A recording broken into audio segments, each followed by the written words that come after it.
E aí, pessoal, tudo bom?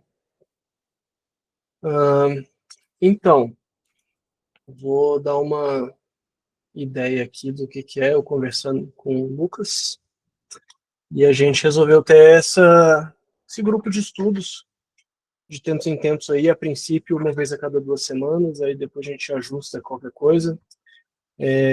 A ideia é ser uma coisa informal, a gente mais ou menos informal, né, semi-estruturado, no sentido que a gente meio que define um tópico, alguém vem aqui e a gente explora esse tópico, às vezes já conhecendo bem, às vezes não conhecendo tão bem, e a gente tentando dar uma pesquisada no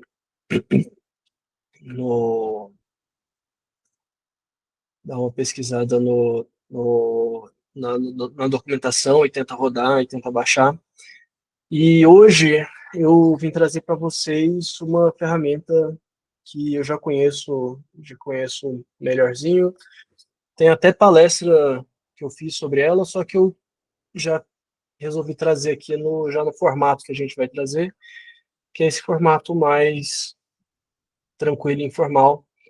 E aí, qualquer um que tiver dúvida, pode interromper, pode sim, falar. A ideia é eu abrir aqui para você, a gente vai explorando, para a gente ter um recurso a mais para usar. Então, vamos primeiro aqui compartilhar minha tela.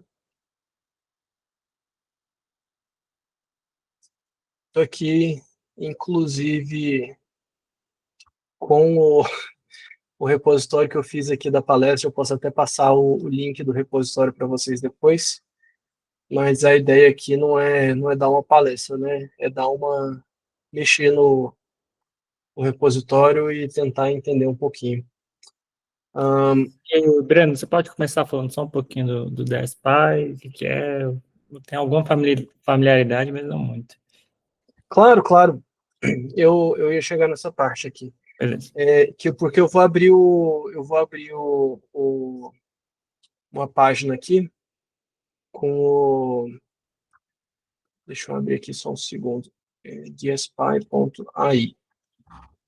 Vou abrir aqui a documentação e aí vai ficar fácil para todo mundo. Deixa eu criar um desktop a mais aqui.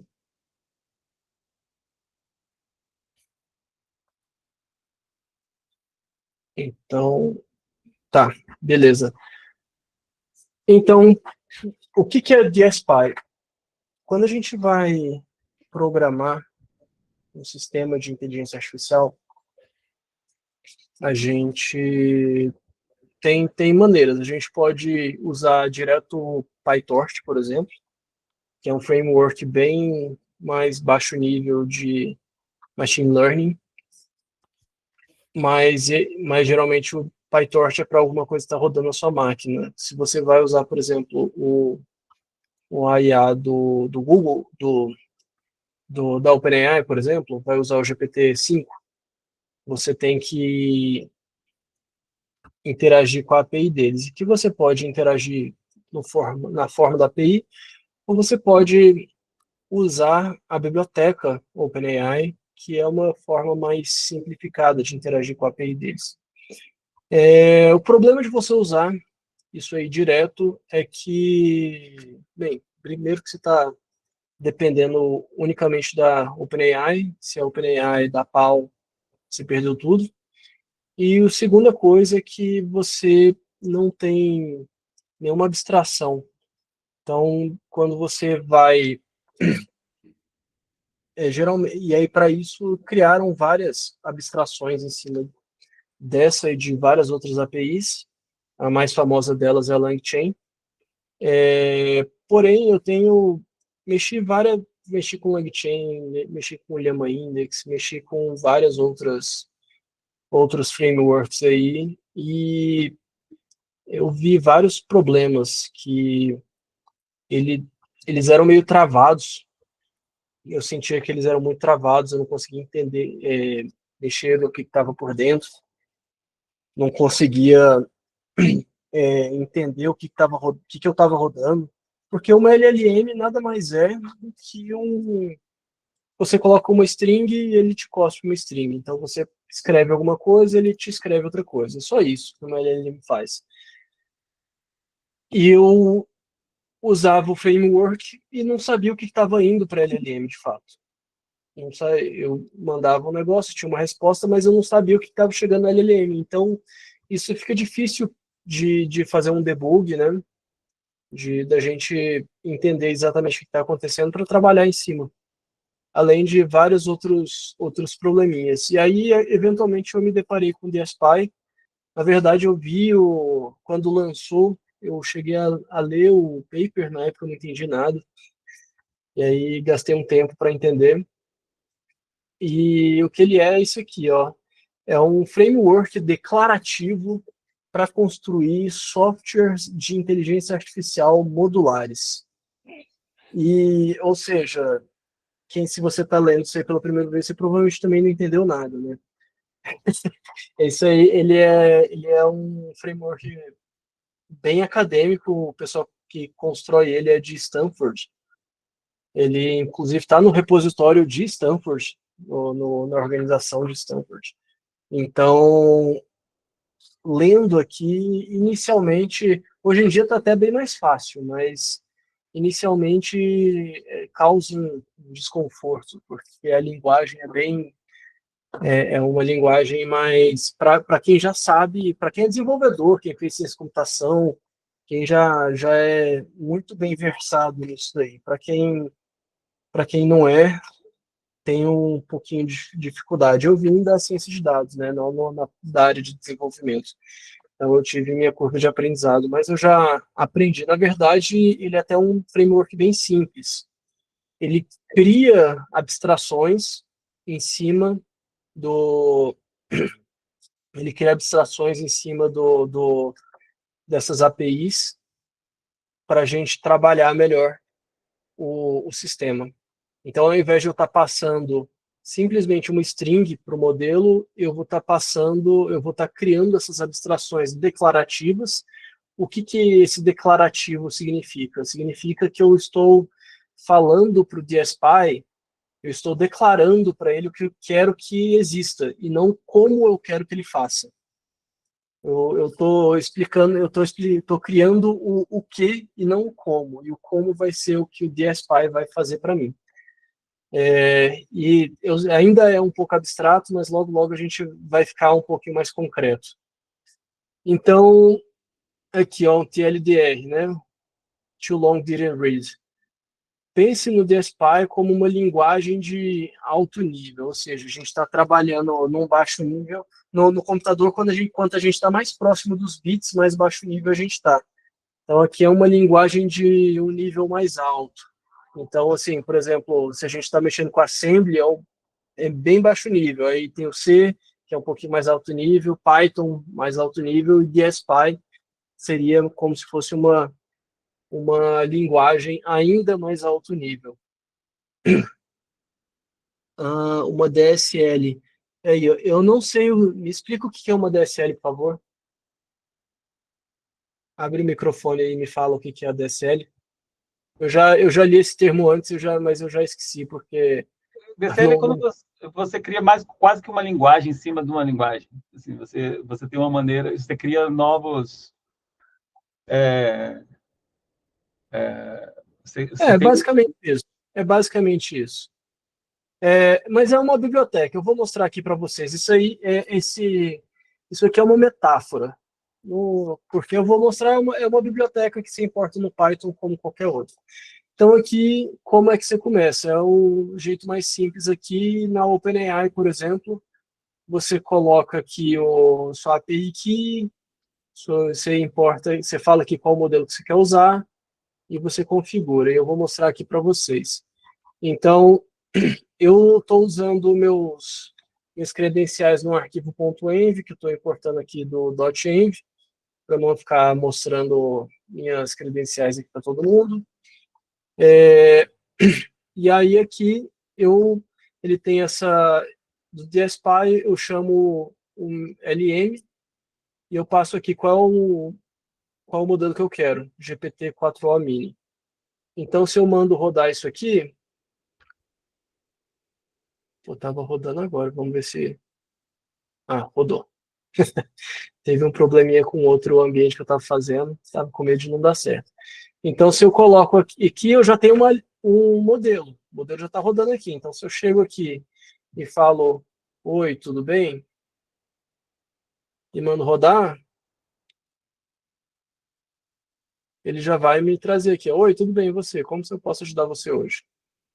Então, com esse LM aqui, eu já consigo interagir com o modelo de linguagem. Esse aqui, ou seja, basicamente duas linhas. Uma aqui para instanciar a LM e a outra já estou chamando o modelo e usando ele. Então, eu consigo já fazer isso aqui. No caso, eu vou aqui usar o... eu posso usar esse KimiDev 72B de graça, que o OpenRouter me dá. Então, por que não, né? E aí, como eu estou usando uma coisa um pouquinho diferente, aí você tem que passar, que é OpenRouter, Moonshot AI, não sei o quê, qual é a base da API, qual é a chave da API. Aqui eu coloquei cache false, mas não precisa. O que é esse cache false aqui? Ele automaticamente já faz o cache de tudo que a gente está fazendo. Então, se você chama a mesma mensagem duas vezes, se eu chamo aqui duas vezes, olha aqui como é que foi rápido. Foi rápido porque ele salvou em cache. No caso aqui, se eu coloco cache false, ele não vai salvar em cache. Então, eu vou só colocar isso aqui para a gente manter o cache. Vamos testar aqui para ver se está rodando.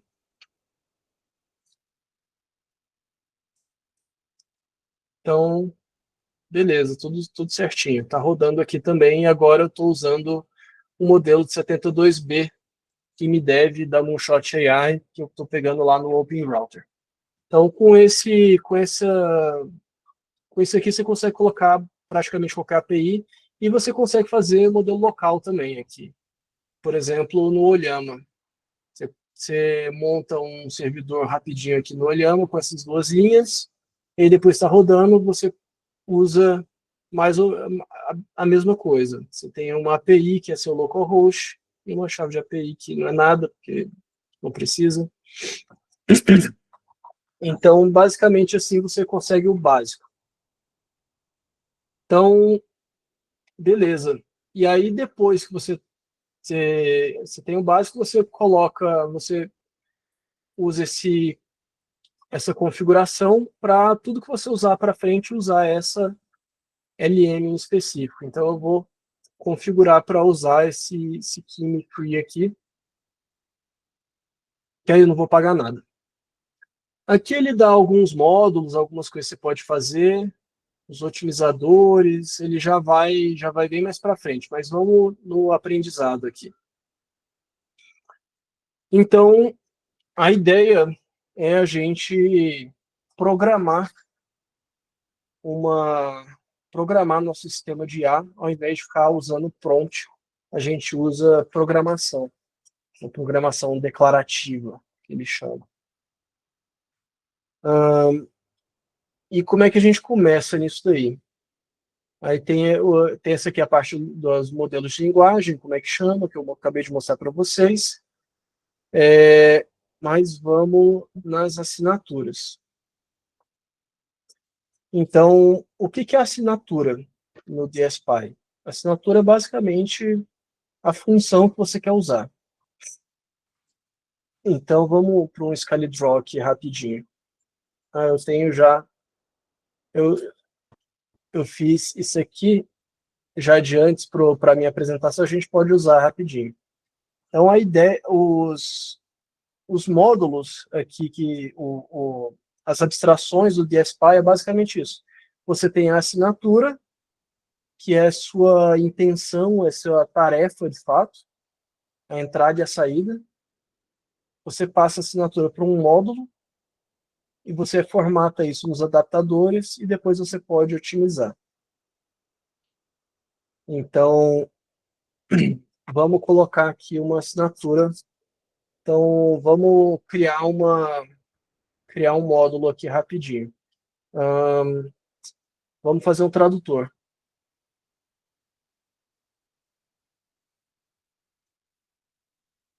Então, vou colocar aqui English. Então, vou colocar aqui, vou criar esse tradutor em inglês para português. E aí, eu vou chamar esse tradutor aqui e vou... Ah, esqueci que isso aqui é uma string. Então, criei um tradutor aqui. E o que eu falei aqui para o modelo? Que eu vou passar em inglês e ele vai me responder em português. E o tradutor, vou passar aqui uma língua, ou alguma frase, e vamos ver o que ele me retorna.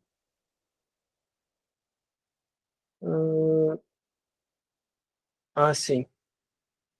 Eu esqueci que eu tenho que declarar que isso aqui é inglês, que é a entrada do modelo.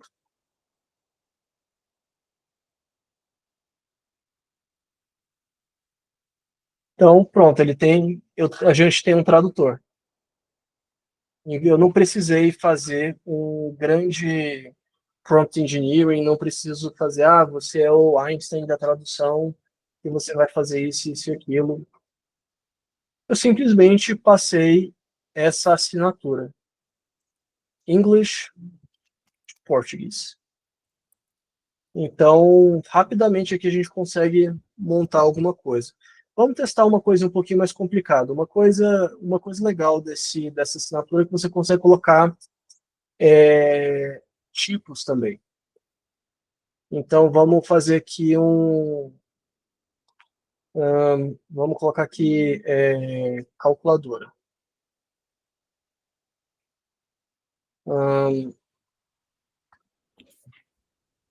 Variável 1, variável 2,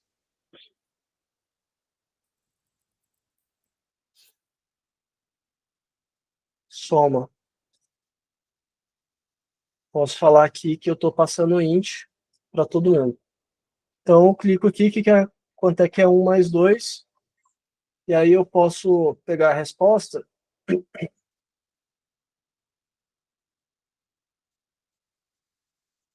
e aí o resultado, e eu vou fazer aqui também print do tipo.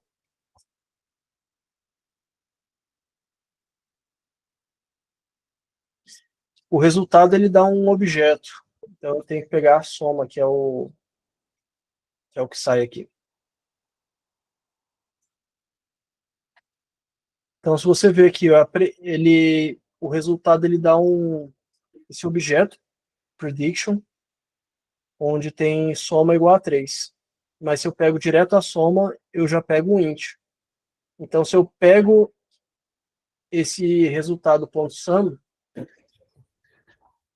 e coloco mais 4 aqui, eu já tenho 7. 3 mais 4, 7.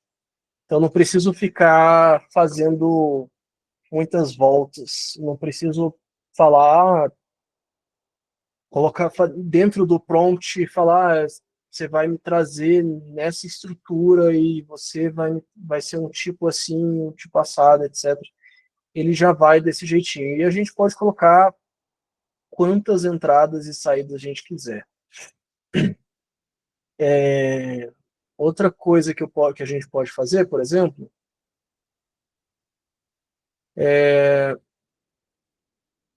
vamos colocar aqui que eu quero um resultado em string. Eu posso passar uma instrução.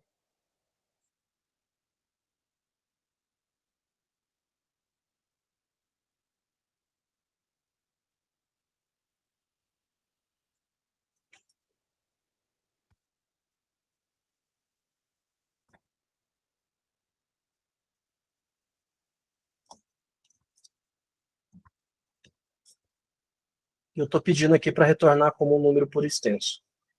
Então, vamos ver se funciona colocar em português. Então, coloco aqui resultado e resultado ponto soma.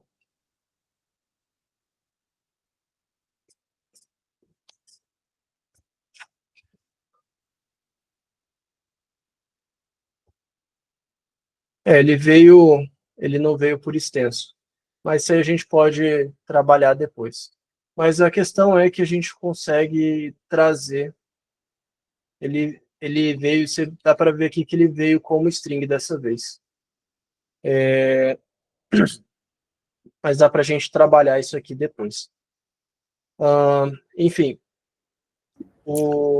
Breno, rapidão, o Fred estava perguntando o que acontece se passar o tipo errado. Você especificou o tipo de entrada, se você passasse uma string ao invés de int. É uma boa pergunta, eu nunca testei. Vamos testar aqui. Não, você especifica como int, mas passa uma string. Isso. Ao contrário? É.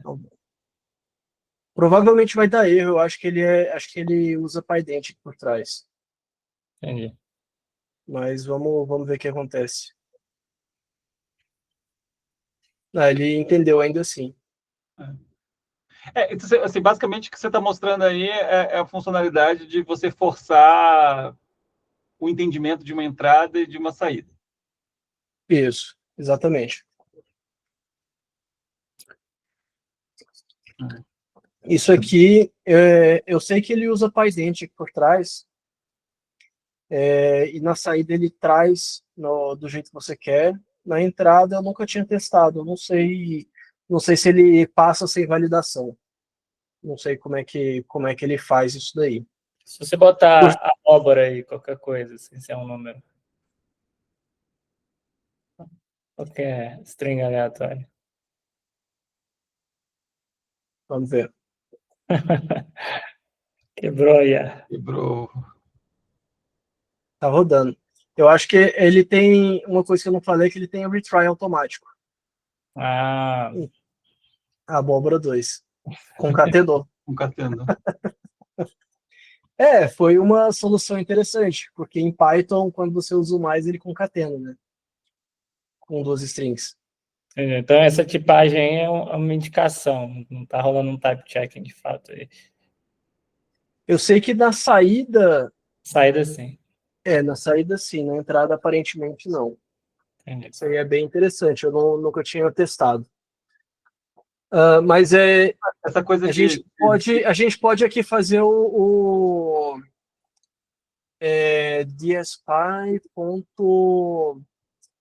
Eu esqueci aqui, deixa eu olhar. Tem um. Opa. Eita, onde é que tá o coisa que eu abri? Pensei que tivesse trazido só uma janela, trouxe todo o meu negócio junto. Aqui, dspy. Tem uma forma de a gente usar, acho que no Adapters ele traz aqui como fazer um Inspect History. Acho que é isso, é Inspect History, se eu não me engano. Isso. Que aí a gente pode ver o que aconteceu. Então aqui, quando a gente usa o Inspect History, ele traz aqui o que usou. Então, esse predict var1, var2, sum, instructions, para onde é que ele vai? Ele vai para esse system message aqui. Então, os inputs são var1, int, var2, int. Por algum motivo, ele trocou aqui para int.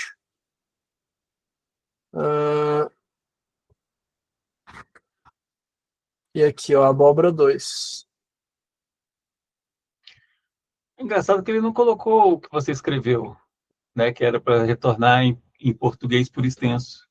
Eu imagino que o prompt, ele escreva o que você, de certa forma, ele está montando o prompt para você, não é isso? Sim, sim. Ele escreve aqui para gente. o adaptador ele faz isso. Daqui a pouco, vamos fazer o seguinte, daqui a pouco a gente volta para essa parte aqui. Uhum. Mas basicamente o que está fazendo é o seguinte. Essa aqui é a entrada.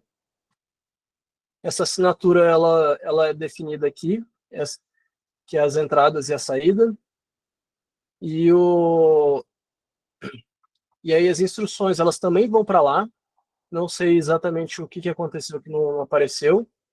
A gente definiu aqui, e aí quando rodou, ele trouxe a resposta, e aqui a gente está inspecionando.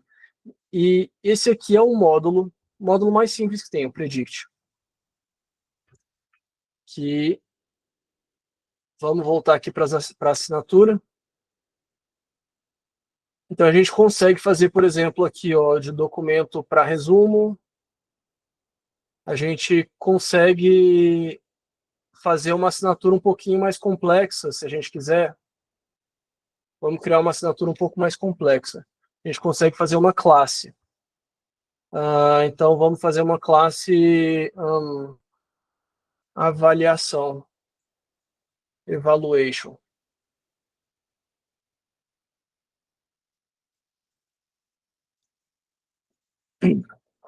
Aí a gente coloca aqui nessa classe as instruções aqui. Então, por exemplo, faça uma avaliação de um modelo de linguagem comparando a resposta do modelo com a resposta esperada. Esse aqui, avaliação de uma prova de português, por exemplo. Então, aqui a gente pode colocar uma entrada resposta aluno, que vai ser um dspy.inputField. Faltou um S ali. Isso, boa. Resposta do aluno. E a resposta correta. E aí, a nota vai ser output field, nota do aluno de 0 a 100, por exemplo. Então, essa aqui é uma assinatura. Então, se eu coloco aqui avaliador e chamo o evaluation, posso colocar a resposta do aluno como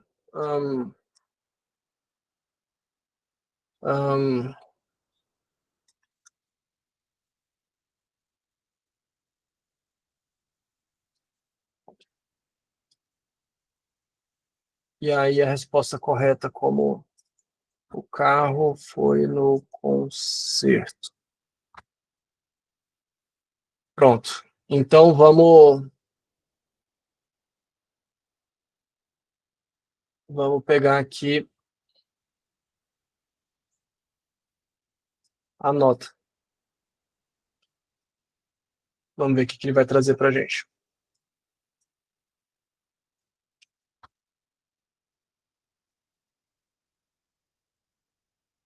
Deu nota 8, porque errou uma palavra só. A gente não deu muitas instruções aqui. A gente pode colocar, por exemplo, sei lá, cada erro de português.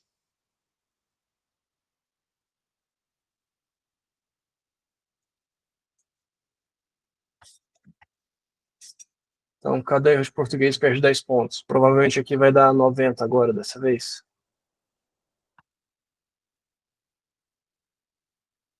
Deu 100. Enfim. Talvez porque isso aqui, concerto especificamente, não é um erro de português. Dá para o carro ir num concerto com C. Mas, enfim, isso é uma questão que a gente pode melhorar depois no sistema. Mas a ideia é, a gente tem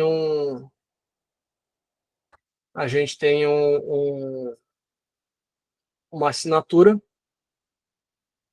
que a gente consegue fazer dessa forma de classe.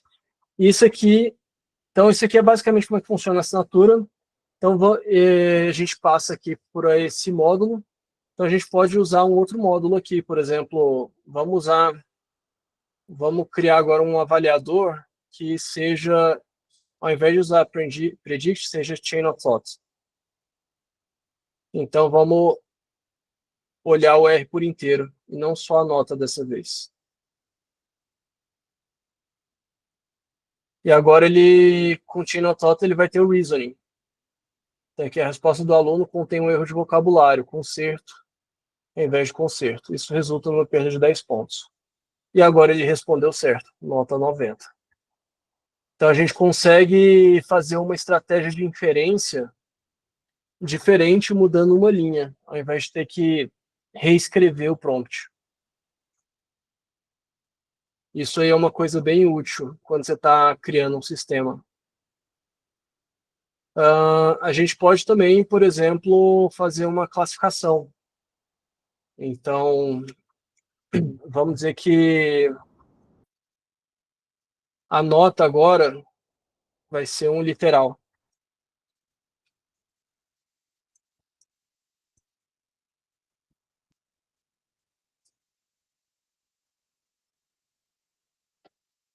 De A até E.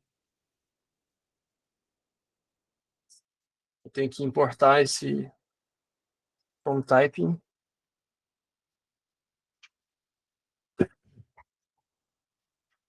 Então, a gente consegue aqui fazer esse enforcing aqui, forçar o modelo a te responder só de A até E. Ele não vai te responder outra coisa.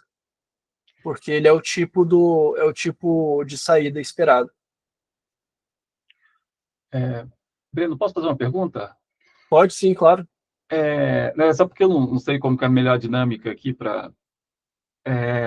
o Eric até perguntou ali antes se você ia falar de eval, de otimização. Assim, eu estou com um pouco de dificuldade de entender essa biblioteca, o papel dela perto de outras que eu conheço. Então, assim, eu conheço bibliotecas de evals, assim, do tipo Brain Trust e tal.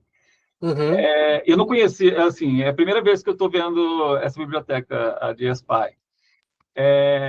E essas coisas que você está mostrando de fazer o prompt, etc., me lembrou um pouco aquilo que você até mencionou, do LangChain e tal, que às vezes fica um pouco mágico, né?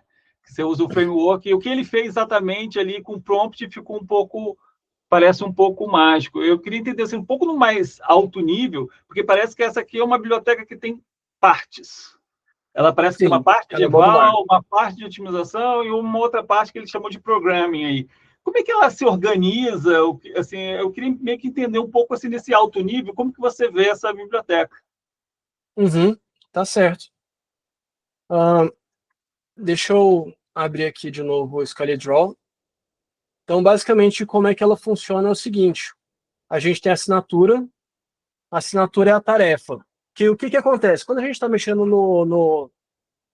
quando a gente está mexendo no LangChain, qual é o problema do LangChain ou de várias outras? A gente está lidando com prompts ali o tempo todo. Então, a gente está tendo que escrever o prompt. O prompt ele é uma mistura. Ele tem a tarefa que você quer fazer, ele tem o formato de saída que você quer, ele tem o formato de entrada que você vai apresentar, ele tem o conjunto ali de as tools que você está definindo, você coloca tudo ali no prompt e a forma que você escreve esse prompt muda tudo.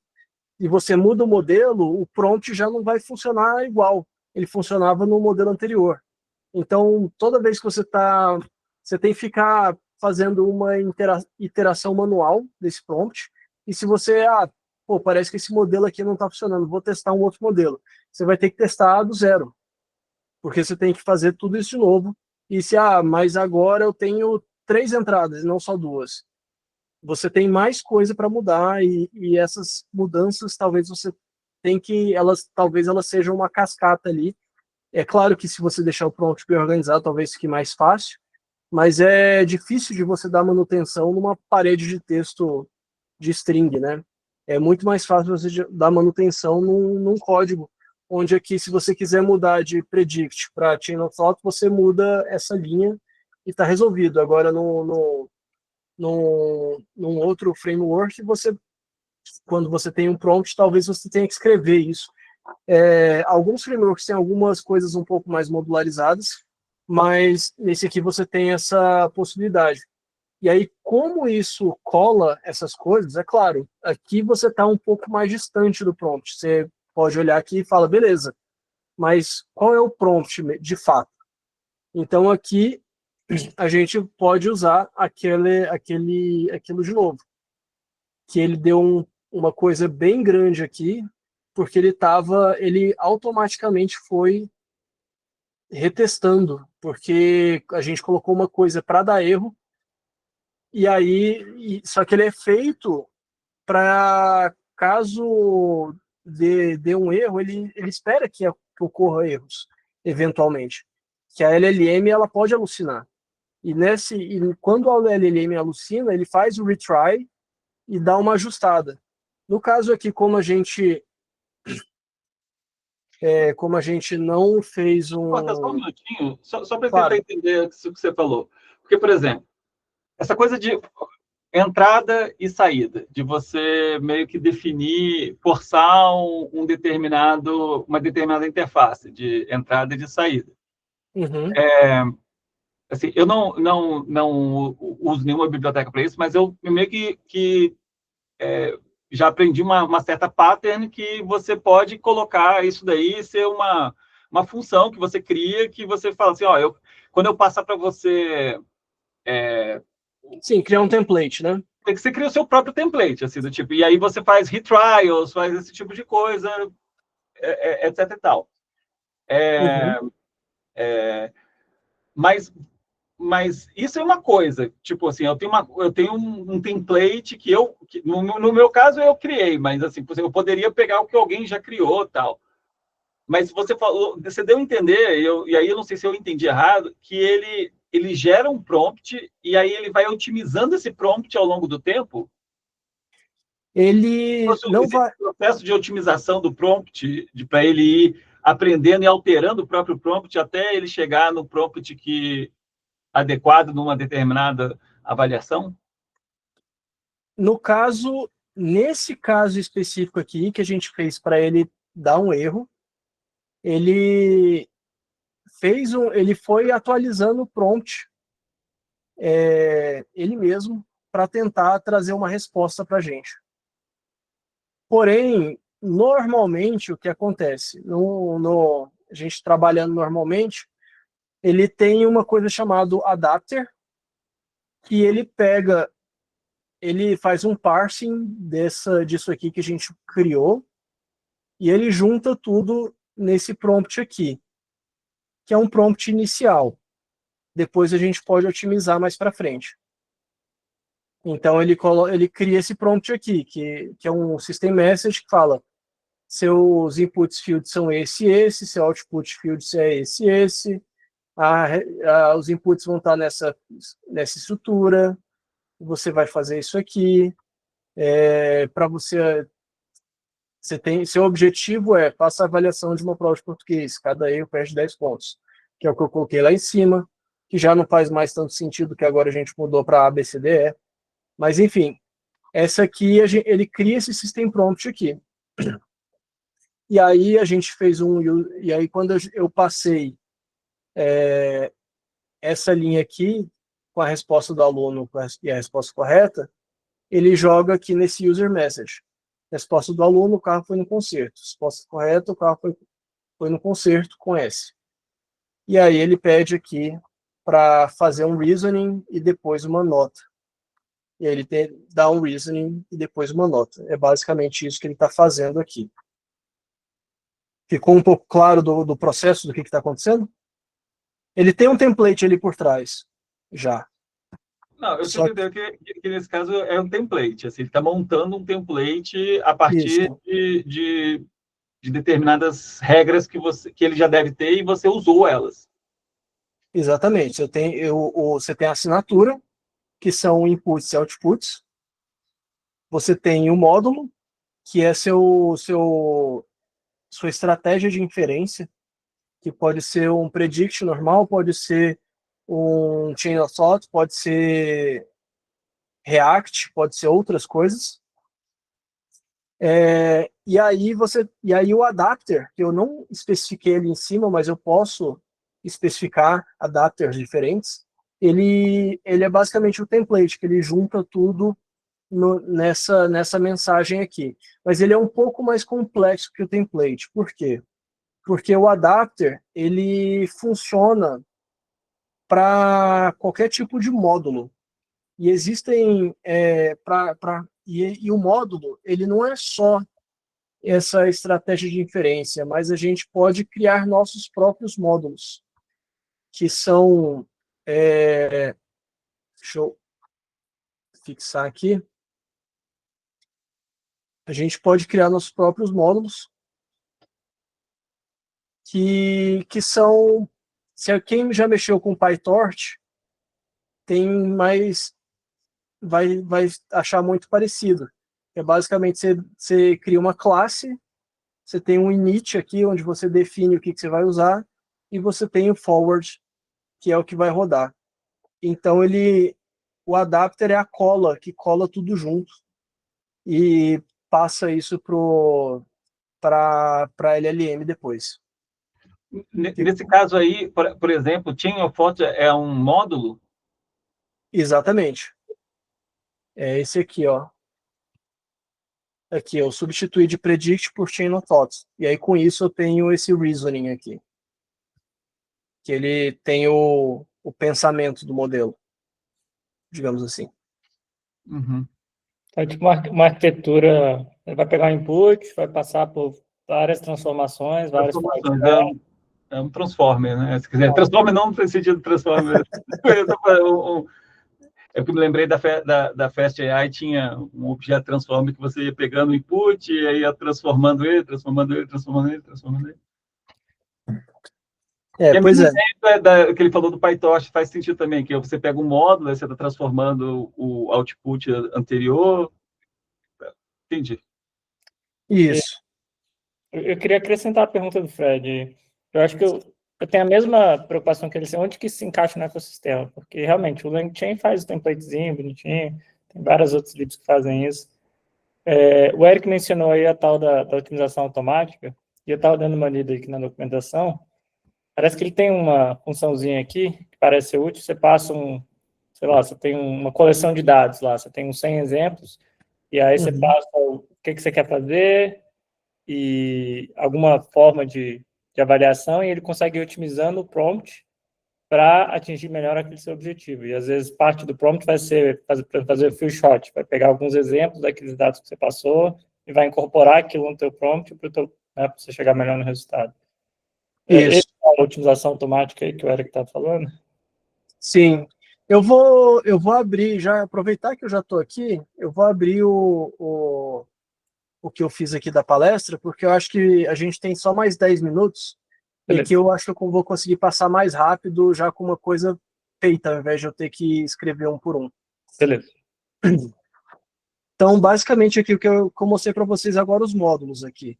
Os módulos têm o Chain of Thought, a gente pode fazer, existe esse Best of N aqui também, que eu posso passar um sistema, um módulo para dentro dele, eu criei esse extractor aqui, com Chain of Thought, e eu passo esse extractor para dentro desse Best of N, ele já faz um Best of N aqui para mim, gera 3, e pega o melhor dos 3.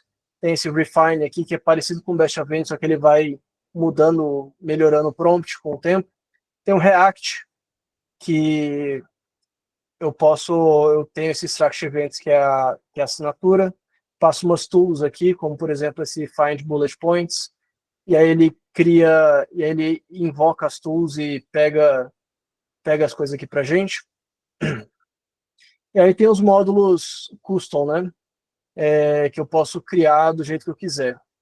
Aí esse aqui é um pouquinho mais complexo, que eu passo, eu crio essa função aqui de pesquisar na Wikipedia. e aí eu crio esse módulo custom aqui, que eu passo essa função e ele busca umas coisas. E aí o adapter é aquilo que eu falei para vocês, ele junta a assinatura com o módulo para virar uma coisa só. Ele é basicamente um template, mas ele é um pouquinho mais capaz com template, porque ele vai um pouquinho mais longe. Por exemplo, esse two-step adapter, ele faz um template de 2 passos, onde você, para quando o modelo está com dificuldade de se atentar a entradas e saídas, ele cria 2 passos de template e geralmente isso funciona melhor. Beleza. Então, até aqui, o que eu estava mostrando para vocês? Eu estava mostrando que você consegue fazer um sistema declarativo, você declara o que você quer que tenha, você declara as entradas, declara as saídas, declara o método de inferência, e ele junta tudo isso para você.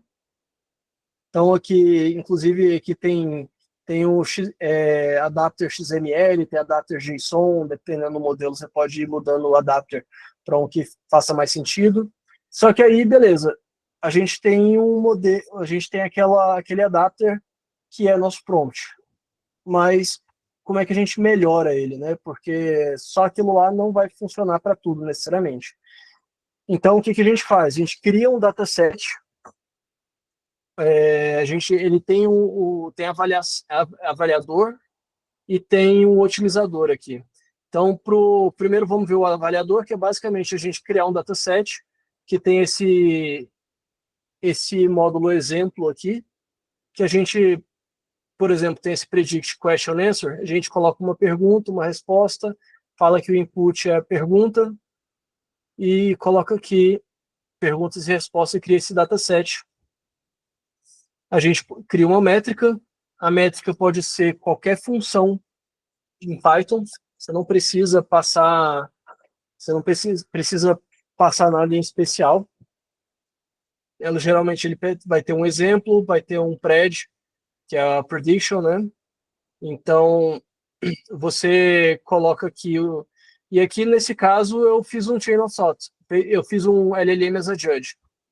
Então, dentro da minha função, eu estou chamando aqui um outro modelo com chain of thought, e aí eu posso escolher um outro modelo, um modelo mais potente, etc.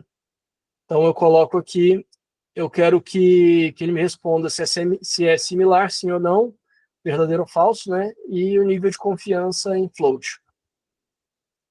E aí, eu posso importar o evaluate. Então, eu tenho aqui meu devset. Eu posso fazer em paralelo, então eu tenho o número de threads aqui. Ele me fala aqui qual é o progresso e depois ele me dá uma tabelinha com 5 para eu ver como é que foi, só para eu ter uma noção de como é que foi.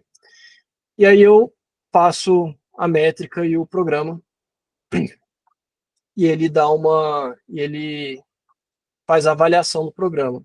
Beleza, eu vou ter um baseline, eu vou saber o quanto que meu programa tá, sei lá, vamos dizer que ele deu 50%.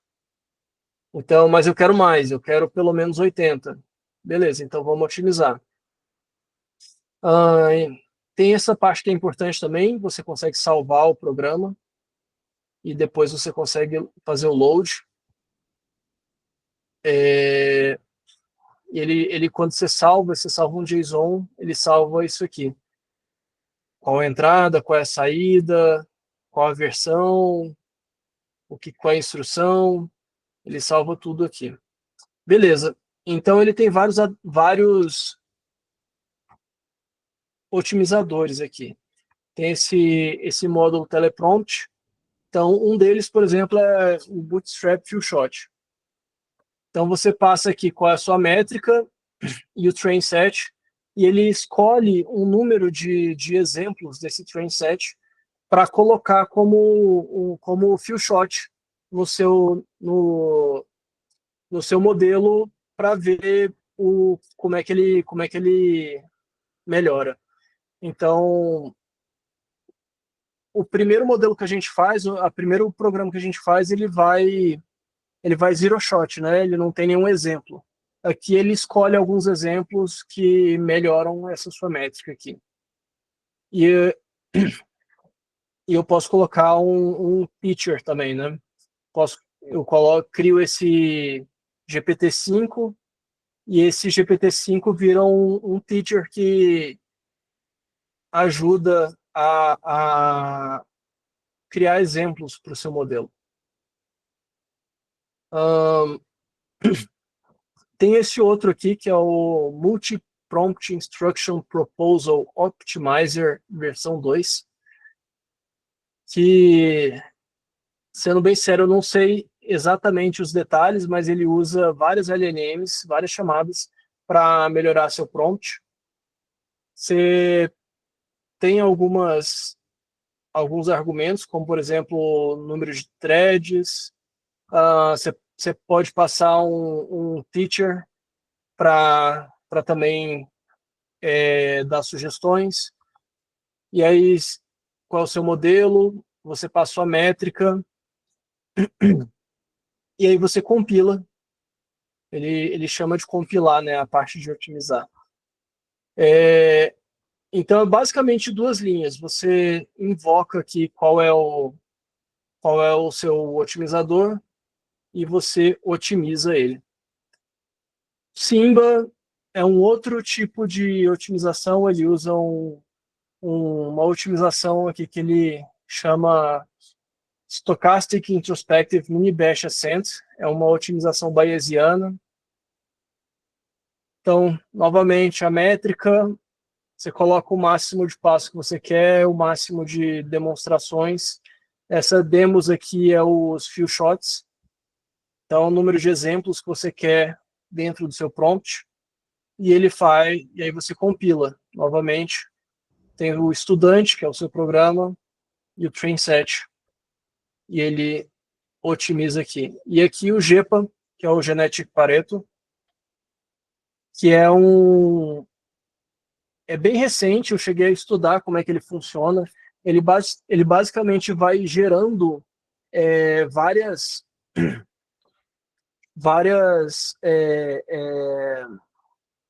ele vai gerando várias respostas e ele vai criando uma árvore e vai otimizando vários aspectos do seu código.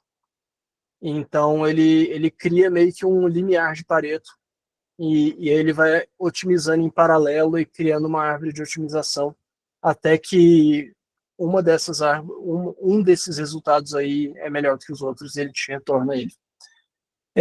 O GEPA ele é bem interessante porque ele não usa só verdadeiro ou falso, ou então nota de 0 a 1, 1 a 10, 0 a 100. Ele usa também feedback. Então ele tem esse Reflection LM, você pode passar feedbacks aqui, inclusive feedbacks manuais, e ele usa esses feedbacks para melhorar o seu agente, o seu sistema de LM, que seja. Mas, já que a gente está falando aqui de otimização, geralmente otimização a gente tem os exemplos e otimiza que a gente está otimizando o prompt. Mas a gente pode otimizar o peso, a gente pode fazer um fine tuning.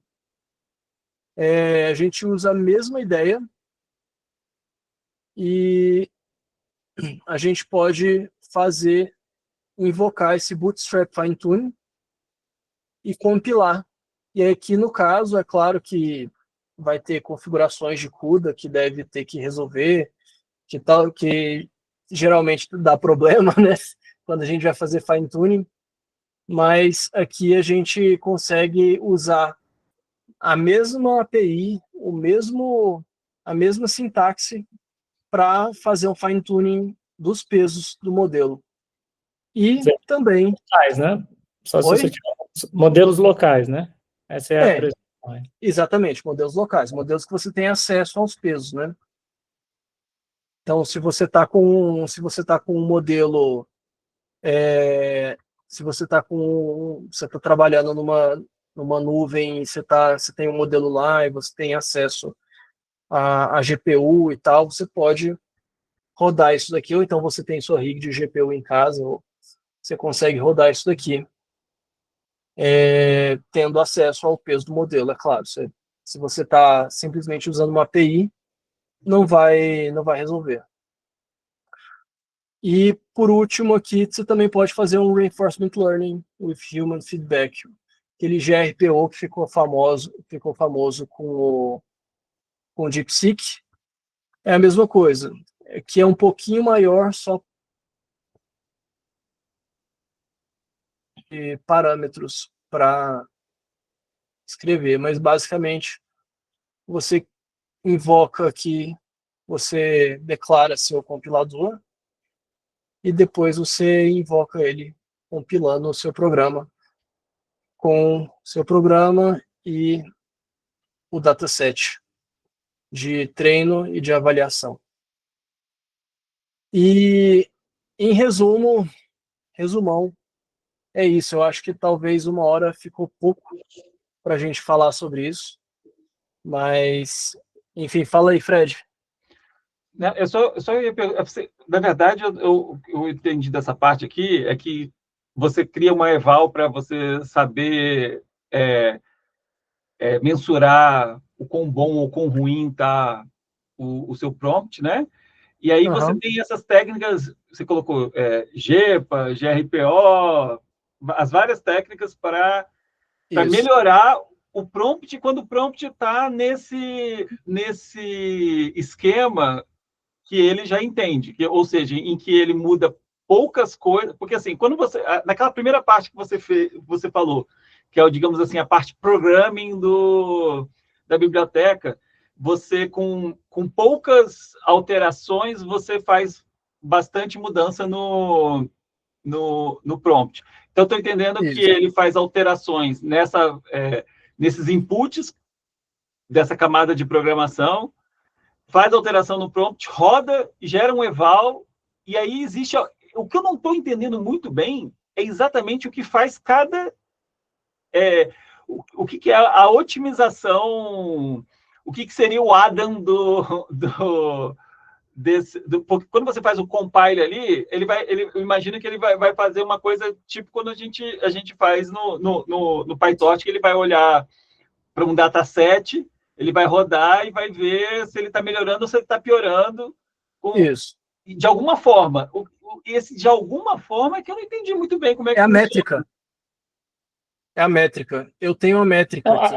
Mas a métrica vai te dizer se ele está melhorando ou piorando, né? Isso. Mas não como que você altera o prompt. O que acontece? Aqui, vamos voltar aqui para esse modelinho aqui. Então, aqui a gente tem várias assinaturas, vários módulos. Eu criei várias camadas de módulo aqui, esses módulos custom que eu fiz, onde tem vários prompts diferentes aqui no sistema. Eu criei um sistema, não é uma LLM, é um sistema que eu estou invocando várias LLMs. Eu posso ter, essas LLMs podem ser usando modelos diferentes, né? Pode ser uma GPT, outra Claude, outra isso, outra aquilo, tudo junto, e no final eu tenho uma classe que é meu sistema, que eu vou passar os inputs do usuário e vai retornar o output que eu preciso. Beleza? Aí, o que acontece? O otimizador, ele vai otimizar todas essas assinaturas. Ele vai entender o sistema como um todo. Porque não adianta você otimizar um com o outro, porque só eles isoladamente não necessariamente vai ser tão bom, porque porque o que importa é como o sistema todo interage com ele mesmo. Você precisa que a saída de um seja boa para a entrada do outro, que seja boa para a entrada do próximo, até a última saída. Então ele olha para todos e ele vai otimizando todos os prompts. Ele pega o trace e ele vai otimizando todos os prompts como um todo, e cada otimizador desse vai otimizar coisas diferentes e de formas diferentes. Então, aquele Bootstrap Few Shot ali no início, o que ele vai fazer? Ele vai pegar aquele prompt inicial e vai colocar exemplos ali, ele vai transformar num prompt few shot. Então, se for como, por exemplo, o de calculadora, ele vai falar 1 mais 1 é 2, 2 mais 2 é 4, 4 mais 4 é 8. Como exemplos, e aí para ele responder melhor os próximos. Aí um outro, por exemplo, o Simba, o MiPro, ele o método específico, ele chega, vai ter que olhar aqui direitinho vai ter que olhar aqui direitinho no como é que funciona na referência da API, ou então no tutorial, às vezes explica um pouquinho, mas basicamente o que ele faz ele faz várias invocações e ele tem alguma estratégia. Um deles usa um método bayesiano, onde ele tem um prior, que é um baseline, e ele vai tentando melhorar em relação à métrica, e ele vai criando hipóteses lá, esse aqui é melhor por conta disso, é pior por conta daquilo, ele vai otimizando. Tem um outro que é multi-prompt, que ele gera vários prompts e vai otimizando eles em paralelo. Tem o GEPA, que eu comentei um pouquinho antes, que ele basicamente ele também gera vários prompts em paralelo e vai criando essa árvore de Pareto, onde ele vai podando essa árvore quando alguns ramos dessa árvore não estão bons o suficientes. Então ele mantém alguns que estão melhorzinhos ali e vai melhorando eles e vai podando os que não estão melhorando. E aí no final ele consegue ter um resultado bem interessante. O Bootstrap Fine Tuning, ele é basicamente um processo de fine tuning nos pesos. O GRPO, ele é o GRPO, então se você pesquisar, você encontra o paper do GRPO explicando direitinho. Na verdade, todos eles têm paper. O GEPA lançou agora há pouco também, o MiPro, não tenho certeza absoluta, mas acho que deve ter um paper do MiPro também. Então, cada um deles ali, ele usa estratégias diferentes, e no final você vai ter um sistema otimizado, e esse sistema otimizado ele pode ter só um prompt novo, ou até somente exemplos, somente ser few shot. Se você usa só o Bootstrap few shot, ele pode ter um prompt completamente novo, completamente diferente daquele que a gente abriu ali para olhar. Ele pode ter pesos novos, né, se você estiver usando o fine tuning ou o GRPO. Então é basicamente isso. Para você ver exatamente como é que vai mudar, você tem que dar uma olhada aqui na documentação, que ele explica um pouquinho melhor como é que cada um desses otimizadores otimiza de fato o modelo. Ficou um pouquinho mais claro, Fred? Não, ficou sim. Não, ficou um pouco mais claro, sim. Agora, um pouco de opinião sua. Você tem usado o DSPy, assim, você tem achado que valeu a pena? Porque, assim, ele tem uma certa curva de aprendizado, né? Eu demorei bastante, assim, nessa curva de aprendizado, mas hoje em dia eu acho que a curva de aprendizado diminuiu muito. No início, lá ficava falando assinatura isso, assinatura aquilo, eu não tinha a menor ideia do que era assinatura. Agora você entra aqui, isso aí quando tinha o paper, né? Ele no paper ele até fala, mas eu não entendi direito na primeira vez que eu li. E todos os lugares que falava assinatura isso, assinatura aquilo, eu ficava perdido no que de fato era essa tal de assinatura. E aqui a documentação já está bem melhor. Então, você entrando aqui no dspy.ai, você consegue ir aqui nessa parte Learn, e para mim está muito claro. Os exemplos também são muito bons, você consegue pegar e colocar para rodar. Então, acho que a maior parte da curva de aprendizado que ainda falta hoje é principalmente a questão de entender as abstrações, que é isso aqui. Você entender que você, ao invés de estar fazendo prompt, você não tem que pensar como é que você vai falar para deixar claro para a sua LLM o que ela vai fazer. Você está montando um sistema, é uma função. Você vai colocar entradas e ela vai te devolver uma saída. Qual é a função que você vai usar? Se você faz uma soma A e B, você vai ter um negócio que você vai pegar A, vai pegar B e vai somar, vai te retornar um resultado. E é isso que você precisa. Você precisa mudar essa curva de aprendizado, que a gente tem que parar de pensar em como é que eu vou dizer isso para o meu modelo, tipo, como é que você agora é um Einstein que faz contas de matemática melhor que todo mundo e não sei o que. Em vez de você ficar pensando nessas estratégias de engenharia de prompt, você usa as entradas e saídas, você pensa programaticamente, você pensa na estrutura do seu código, o que você quer que ele faça e programa ele. Porque depois, quando você precisar mudar de modelo, você muda o modelo, reotimiza e está pronto. Você consegue... surgiu um novo estado da arte de estratégia de inferência. Você muda um detalhe, reotimiza e seu sistema está pronto.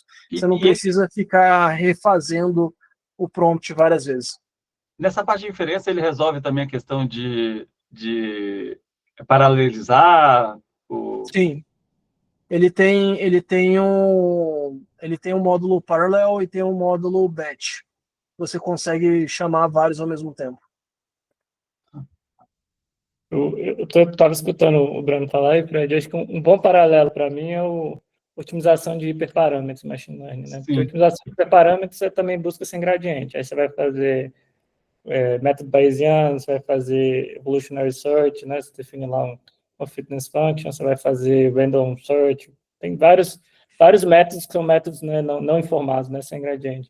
Uhum. Isso aí parece a mesma coisa aplicado para o programa que é definido com uma transformação, e cada transformação é chamada para LLM.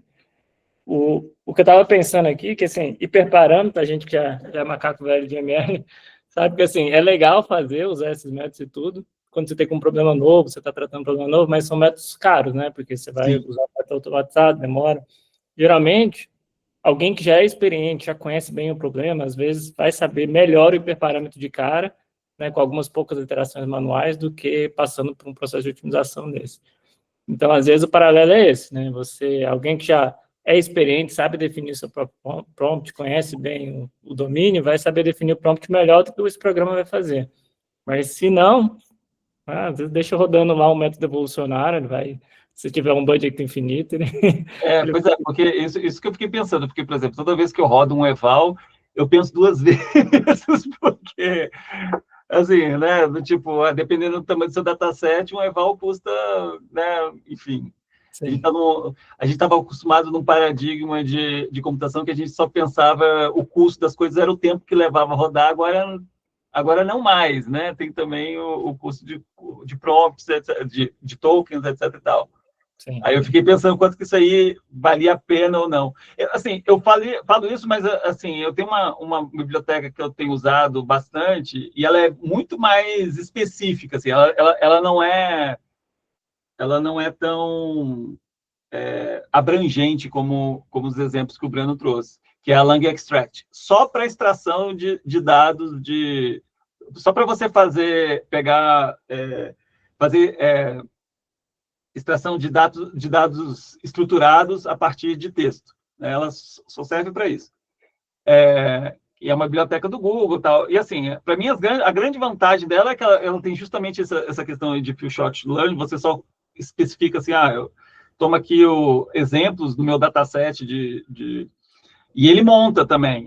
Assim, mas eu dou um prompt inicial e ele monta o prompt. Eu de certa forma, eu entendo melhor o que ele está fazendo com o prompt. E aí ele tem toda essa questão de rodar as coisas em paralelo também, que, de certa forma, eu acho, às vezes, chato de fazer, porque você, às vezes, precisa rodar coisas em paralelo e fundir elas, né? Do tipo, no caso particular desse de Extract, você roda vários LLMs em paralelo e cada uma pode ter encontrado dados em lugares diferentes do texto. Então, ele tem que, de alguma forma, depois fundir as respostas. Então, assim, é interessante pensar que tem uma coisa um pouco mais abrangente, assim. Agora, o que eu sinto também é que a gente está num momento dessa indústria que as coisas todas têm muito overlap, né? Assim, do tipo, todo mundo faz um pouco de eval, todo mundo faz... Enfim, tem esse lado aí do que é o programming, né? Enfim, tudo tem muito overlap. E acaba que se você tentar aprender tudo, você não tem tempo no mundo para aprender tudo. Eu achei legal que essa lib é da turma do Stanford, eu acho que é lá do... Qual é o nome do cara que faz NLP? Esqueci o nome do grupo dele, mas eu acho que é Omar? Não, é Christopher Manning, ele? Não sei. Esqueci o nome, mas eu acho que é um pessoal que está bem na crista da onda, Fred. Eles devem estar testando vários desses métodos de otimização de prompt por essa lib. Então, acho que ponto extra aí por ser de um grupo acadêmico sério, né? Eles devem estar com modelos, uns métodos bem legais aí, né? O cara que criou o DSPy é o mesmo que criou o Converse, aquele Late Interaction de NLP. Então, não sei quem é, não. Mas, legal, achei um framework interessante. Acho que no começo realmente eu estava achando que era mais um LangChain, mas aí na hora que você foi falando da avaliação do prompt e tal, achei bacana. Qual que é o nome desse, Fred, que você comentou? Oi? Qual que é o nome desse pequenininho que você usa mesmo? É Lang Extract é do Google. Até assim, atualmente as coisas que eu tenho feito, um problema, mas aí é uma questão muito particular minha, assim, de sofrer um pouco para programar coisas que são em paralelo. Assim, eu tenho essa dificuldade em Python de fazer rodar coisas com runtimes em paralelo e depois fundir e tal. E aí eu tenho feito muita coisa em Elixir, não em Python. Aí mas essa é a única biblioteca que eu não consegui. Eu rodo ela em Python. Do Elixir eu rodo ela em Python, mas porque eu realmente gosto muito do resultado que ela traz. Eu acho que, enfim, eu fiz ela funcionar com OpenRouter, né? Mas para poder ficar... Eles fizeram... O chato dessa biblioteca, o lado chato dessa biblioteca é que ela foi muito feita para ser usado com Gemini. Assim, ela está toda pronta, bonitinha. Se você quiser colocar com o modelo Gemini, ela funciona sem nenhuma dificuldade do zero. Se você tentar colocar algum outro modelo, no caso, o OpenRouter deu um pouquinho de trabalho. Nada demais também, mas enfim. Mas ela é bem legal para fazer esse tipo de trabalho de extração de dados. Sem fugir muito do tema, vou ter lembrando, mas depois você dá uma pesquisada na lib que chama Ray, R-A-Y, que é de uma turma lá de Berkeley, que é bom para trabalhar paralelo, cara. Você só bota um decoradorzinho na função que você quer, e aí depois você passa tipo, uma lista de inputs, ao invés de input só, ela prepara a função, na hora que você chama a função, ele já roda em paralelo, você já coleta o estado depois. É muito prático. Eu usei muitos anos e altamente recomendo. Que realmente o Python, a build do Python é um saco. Fazer na mão é um saco. Mas, voltando ao tema aí, Breno. Não, tranquilo. Pois é, a ideia é essa, assim, você consegue prototipar um sistema muito rápido, porque você não precisa ficar pensando muito em como você vai pedir para o seu modelo, ele já meio que funciona já out of the box. Você escreve ali, ele já tem os retries ali, que ele já te traz do jeito que você quer, você não precisa ficar pedindo para ele estruturar, ele já te traz tudo estruturado, tudo bonitinho. E depois também é mais fácil de dar manutenção. E acho que uma última coisa que eu acho que vale a pena falar é que aqui, ó, eu falei aqui quando a gente salva o arquivo, né? A gente salva o sistema em JSON. Só que aí, quando a gente salva o sistema em JSON, a gente consegue abrir esse JSON. E se você falar, pô, mas eu sou muito bom em otimização de prompt. Então, o que você pode fazer, por exemplo, é colocar o seu prompt foda, que é bom. Você vai lá e coloca cadê aqui coloca as instruções no prompt. Então, aqui, ó, você pega a assinatura, isso aqui é as instruções. Então, você pode colocar o prompt que você acha que é bom aqui, coloca ele aqui, e isso aí vai ser passado para o modelo. Você otimiza, vai ver se realmente melhorou do seu prompt. E no final, depois que você você otimizou, você salvou, e você está aqui com esse JSON, com a versão otimizada salva, assumindo aí que a otimização melhorou, você ainda pode chegar e ler o prompt final e melhorar ainda mais. E ver, pô, realmente, sei lá, o meu prompt estava 80% no Evol. Eu consegui subir para 85%. Aí agora eu abri aqui e estou vendo que ele não está falando disso e daquilo que para mim é importante. E aí você consegue mexer diretamente, fazer um prompt engineering aqui direto no arquivo, e depois você só faz um load de novo, e aí você faz o Evol e vê se melhorou ou não, por exemplo. Legal. Legal. Esse seu JSON aí é uma DSL. É o que a gente chama de DSL, né? Porque no JSON você está definindo o que você... É como se fosse uma linguagem própria para definir esse tipo de transformação, né? Enfim, tudo que tem no...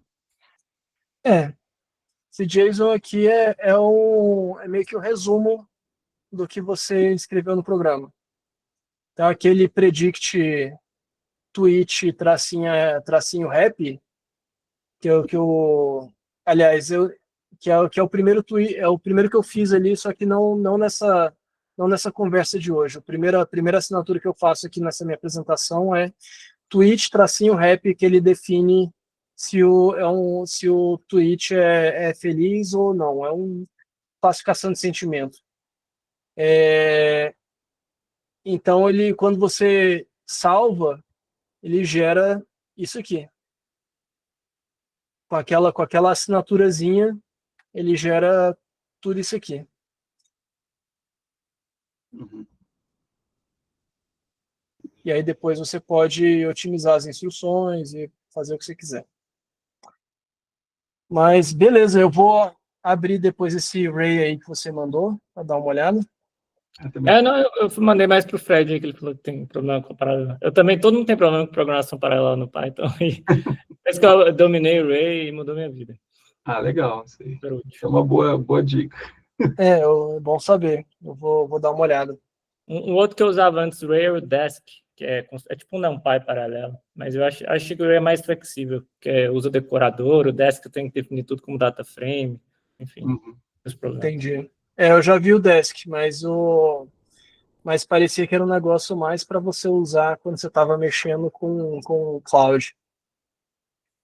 O Desk? Não, o Desk é tipo um NumPyzinho melhorado. DASK, tipo um NumPyzinho melhorado. Um NumPyzinho mais paralelo. Antigamente, quando eu tinha preguiça de fazer as coisas paralelas no Python, eu acabava definindo meu dataset como data frame só para usar o Desk para paralelizar. Tudo para não ter que usar o Pio. Mas aí depois do array ficou mais fácil. Legal, vou dar uma olhada depois. Mas é isso aí, gente. Eu preciso dar uma saída agora. Acabou que acho que 1 hora foi um tempo muito curto. Mas eu espero que vocês tenham gostado. Foi legal, vou botar lá no YouTube. A pessoa está perguntando, vai colocar no YouTube? Vai colocar, né? Vou botar. Beleza, qualquer coisa, manda mensagem para mim aí, que precisar tirar dúvida, alguma coisa, que tamo aí. Valeu. Muito obrigado, viu, Breno? Nada. Pessoal, valeu, hein? Bacana. Valeu. Valeu, galera. Até mais. Mas...